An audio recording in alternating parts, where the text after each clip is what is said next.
Batocera image on my flash drive just there.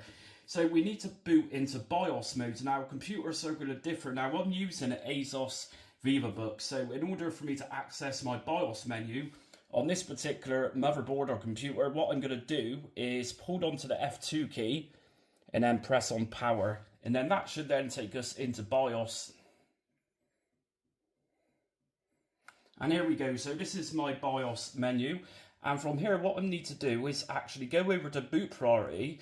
And I can see under just there, it says UEFI. And this is actually my external drive with Batocera. So what I need to do is just change priority of this. So when I boot up the computer, it's going to read straight from that USB drive rather than the installed operating system, which is Windows 11. So what I also need to do is go to advanced mode. And if I go up to security, you should see something very similar on the computers you're going to be using called Secure Boot. If you open up Secure Boot Control, just make sure this one is disabled and then we can save. Then I'm going to press Escape key in order to exit and save configuration and reset if I press OK.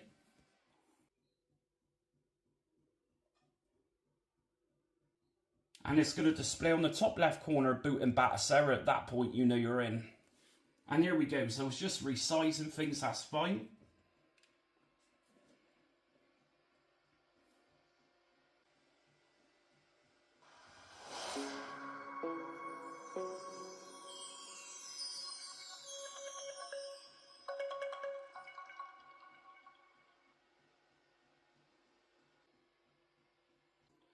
And that's it, we're finally into Batocera 39. So I'm using my Google Stadia controller for this. And of course we can use left and right on D-pad. And generally it will work, but we need to actually set this up correctly. So if I press start on my Stadia controller, which is going to bring up main menu from here, if I go down to controller and Bluetooth settings, the first option I'm going to see is controller mapping. If I press my A button on this, it's going to tell us that we can map a controller from here. So if I press A on OK, it's going to give us configure input, one gamepad detected. So what I need to do is quite literally keep my finger pressed on a button, and that's going to bring up configuring. So from here, it's going to tell us south, and it says press anything. So in this case, I'm going to press my A button, which is, well, my south button. Then I'm going to go my east, north, west, start, select, and so on until I get to the bottom. Now let me just remind you, if you're new to this type of system, this type of front-end system, your hotkey, which is the bottom option here, exit us from game. So whichever button you press, just remember which button that is. And if I go to OK, so that's a controller setup. And if I press B to come out of here, what we're going to do next is go down to Scraper. What we're going to do is now set up Scraper. So during the process of flashing the image onto USB, I did mention going over to Screen Scraper, and here is where we can set our settings. But before we do that, we actually need to connect this to our network. So what we're going to do is go to Network Settings, which is in main menu. And what we're going to do from here is just go down to Enable Wi-Fi. And that's going to just pause for a few seconds. It's not going to crash, so just be patient with this. Now Wi-Fi SID is going to be the name of your network. So if I just go into my Wi-Fi SID, I can find my network just here, and then obviously your Wi-Fi key is your network's password. So I'm going to just enter my password in. Okay, and once you've entered your Wi-Fi key password, just go down one and go to back. Now when this is finally set up, you should see in the top right a little Wi-Fi symbol, and there we go, so Wi-Fi enabled. Sometimes it means that you got to reset or restart Batocera, but in this case it's identified my network straight away.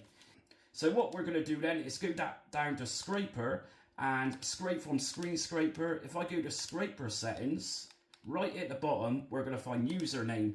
And this is what I was talking about just now over on the Screen Scraper website. We need a username and password to pop into this. So I'm going to just put in my username. Okay, once you've done that, we just go down to back. and that's all registered now and signed up. So when I go on to the scraping part a little later on, we'll see how that works. Also, under scraper settings, we've got a selection of options here. So your top option will say image source. I recommend selecting Box 3D. And under logo source, I personally recommend Marquee. Now, just below it under scrape from, we can enable different pieces of artwork to scrape, including video preview. So if I enable video, and I'm also going to enable fan art, what this means is that if there isn't official artwork for particular games, then it will scrape fan art instead, which is better than nothing.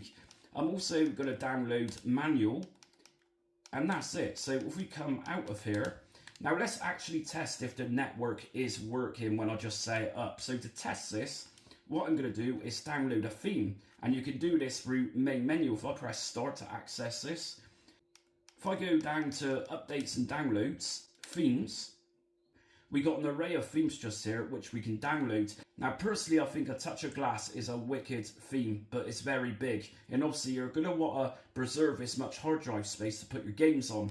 So I'm going to go for something a little bit more basic, which is only 34 megabyte. That's a Star Wars theme.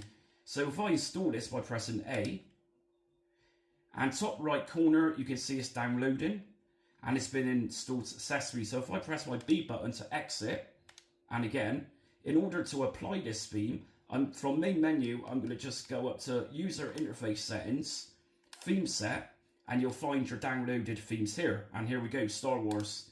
And if I press back, which is going to be my B button, and here we go, we have now got Star Wars Stormtrooper. So next thing I'm going to talk to you about is actually using retro achievements. So again, just like Screen Scraper, is something else you can add. So in order to use this, you obviously need to register with retro achievements, which I told you about just now. So from here, what we're going to do is just go up to game settings. If we just go to the second option down, that's retro achievement settings. What we need to do here is enable retro achievements, and then you simply pop in your username and your password. And once you've done that, it will then connect you. So when you play your games, it will then give you rewards for particular games, that is. And we also got a plenitude of options here, such as unlocking sounds once we get a retro achievement. So that's it. And whilst I'm thinking of it, we can actually customize how this theme looks. So if I go back to main menu, user interface settings, theme configuration, I can then do different things. So for example, theme background, I've got different mixes here. If I use mix 5 and press B to come out, there we go. And we can do that as much as we want. So mix 3, and there we go. So lots of different styles there. And just again, user interface settings, theme configuration, and default grid size, which means that when we add our games, the icons, or the grids rather, the games will become small or larger depending on the grid size of that. And if you just want to set your theme back to standard or default, then just go down to reset customizations and you're back to scratch. Now, if you want extra help for buttons or anything like that with Batocera, if you press the select button on your controller, quick access, we can go to view user manual. If I press A to select this, we can then access the Batocera Linux user guide, and it's going to tell you lots of different button configurations. So there's lots of information there, including how to use Kodi, retro achievements, which I've covered, and Screen Scraper. So some useful information there. So next thing we need to know then is obviously how to put our games on here. So I'm going to press F1 on my keyboard, and that's going to bring us to this screen. Now it's at this point where you're going to need to plug in your USB drive with your games on, which is what I've done just now with the NES and the Mega Drive. And this is exactly what the mouse comes in useful for. We need the mouse connected in order to play around with things here. So my USB drive, my games, is listed on the left at the bottom. It says new volume. And my games are in here, so I've got my NES folder. So what I need to do is just right click on that game, go to copy, and then I need to go up to ROMs, which is a folder on the left hand side.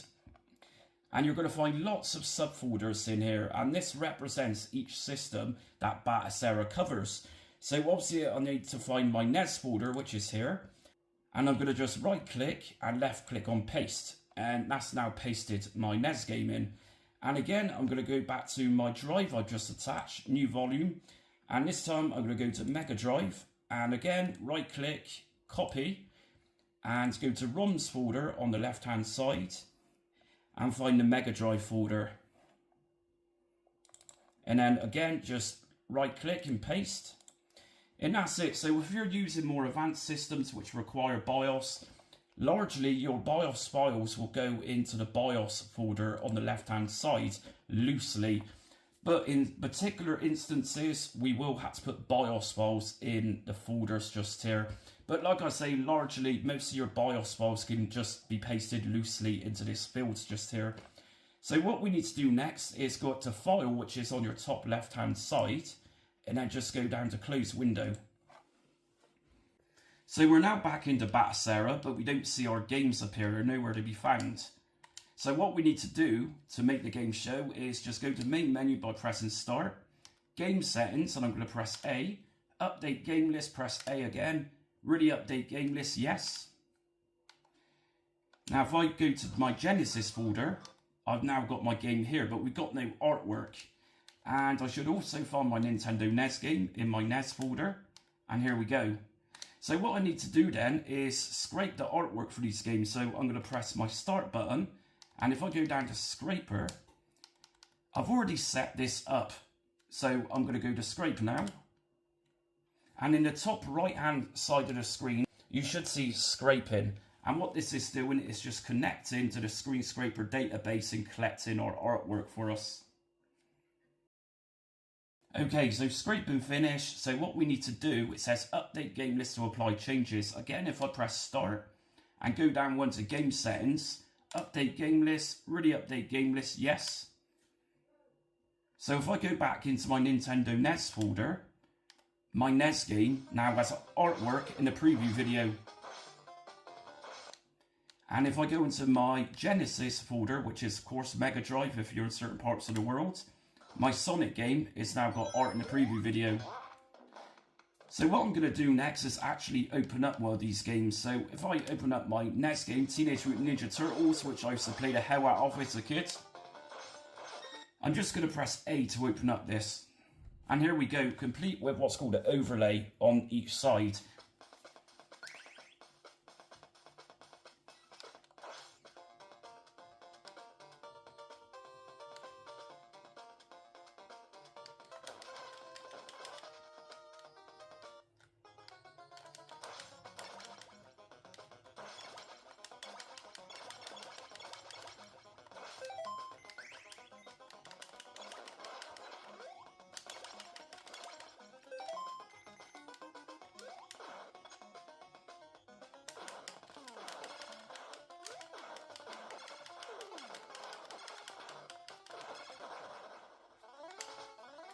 Okay, and using the hotkeys is just exit me from that.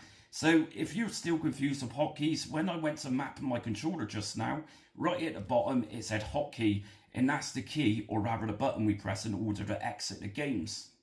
So if I then go over to my Mega Drive game, which is in my Genesis folder, once I'm inside a folder, if I press select and go down to advanced system options and press A, I can change different things here, such as the game aspect ratio. I can change it from 4:3, which is its current ratio, to something like 4, which is going to give us a full screen. If I go to game renderings and shaders, shader set, I can actually apply something called curvature to give us an old curvature CRT TV look. If I apply curvature, and we can actually configure controllers for these systems individually. So if I go down further to controllers, I can actually map out controller 1 input mapping here for Sega Mega Drive or Sega Genesis. So with those two settings applied, if I open up Sonic the Hedgehog 2,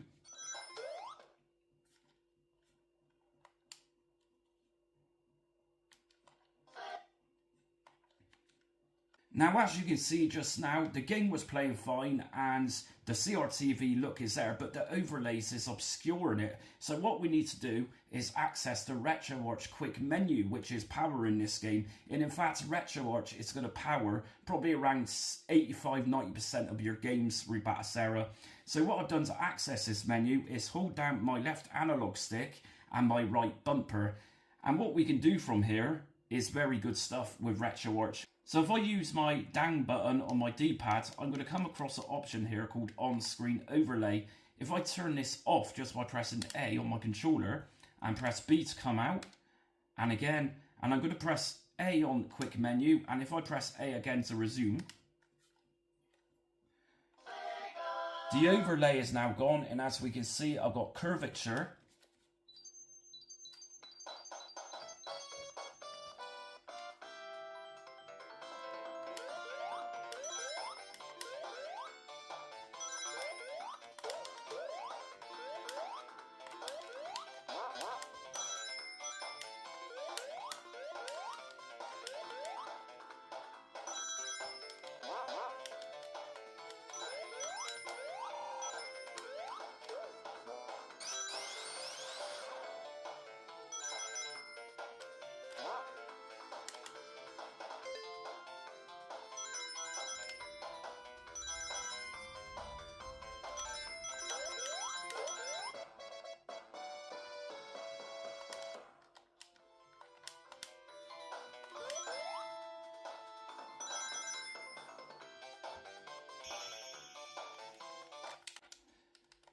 Okay, something else I'm going to show you is from main menu. If we just scroll down to updates and downloads again, if we select content downloader, we can download some homebrew games from here, some extra bezels in order to make our games look good. And there's lots here to take a look at. Like I said, lots of homebrew games for Game Boy. And if we come out of here and go down to the bezel project, we can download specific bezel packs for things like Commodore 64, Game Boy Advance. They are pretty sizable, some of these, but we can apply them and make games look a lot better. Now, if you get any issues with your sound output, if we just go again from main menu down to system settings, if we just scroll down, we're going to find audio output. Just make sure the correct output device is selected here, and also under your audio profile, just experiment and eventually you'll find the one which is going to work and produce sounds for you. Now, in order to actually install Batocera onto an older computer, if you've got no use of that older computer, we can actually install it from the USB stick which we flashed. And you can do this under install on new disk, target device, and then you're obviously going to find the hard drive for that computer or laptop you want to install Batocera onto.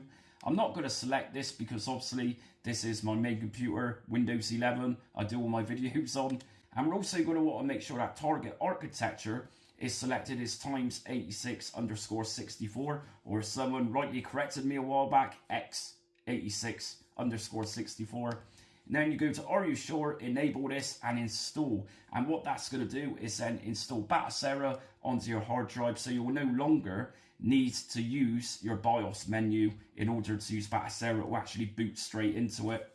So if I then close down, so to exit correctly out of Batocera, main menu, quit, and I'm going to go down to shut down system, yes. So if, like me, you're just going to use this and you're not actually going to store it to your hard drive, then we're going to need to go back into BIOS in order for you to boot back into your operating system. So obviously you're going to need to remove your flash disk with the Batocera image on it, and again enter into your BIOS screen. So in my case, F2 in power button.